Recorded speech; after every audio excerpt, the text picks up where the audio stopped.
It was called Somatic Strength. Mm-hmm. What can you tell us about that? How did that come to be? Uh,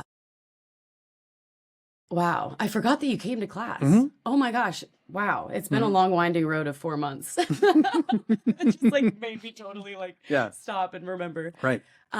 So that came to be from bringing together yoga and strength training and also understanding that most people hate working out. Mm. So I have tried to create a class that is for the people that think that they can't work out. Mm. So using like just music that keeps us dancing and moving, but also entering in a way that like helps the nervous system know that wherever we go, we will be safe and will be held.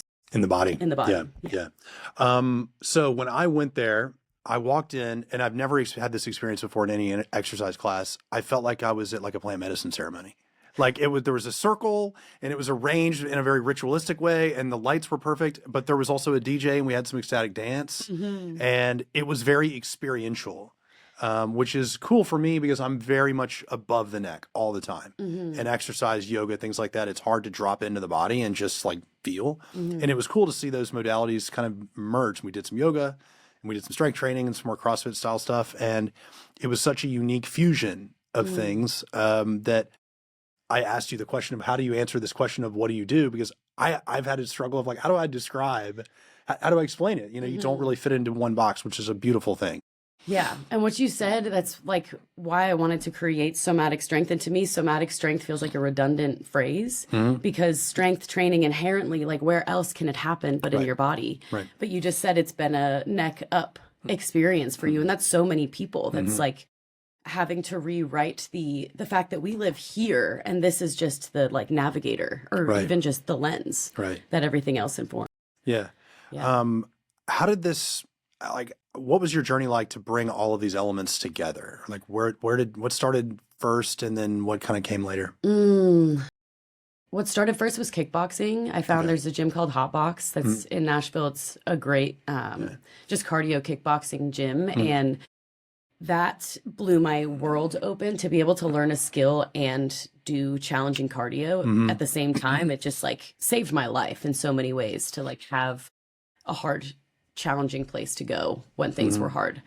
So that's where I started. And then all of the trainers there were so badass and just so like knew themselves and weren't like the typical fitness guru that's like all about macros and sleep and, you know, and all of those things are very important. But these trainers were like work hard, play hard, party hard, like just go all in to life.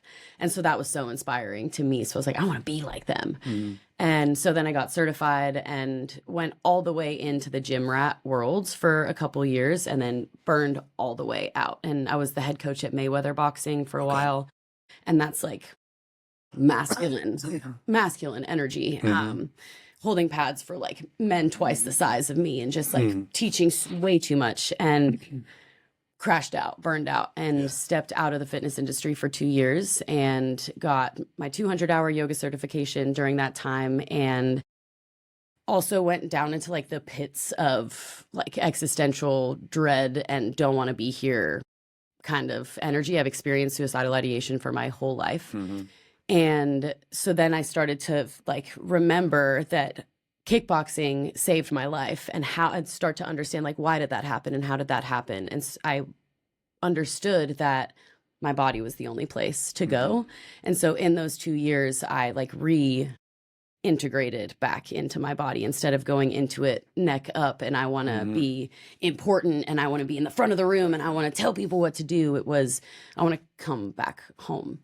And so I spent 2 years figuring out like what my body actually like felt safe doing and how strength felt safe. And then at the end of that 2-year road, I had 6 months where I got to live with my parents and fully like shut out the societal responsibilities and incubated and came up with somatic strength as like something that's a conversation with the nervous system.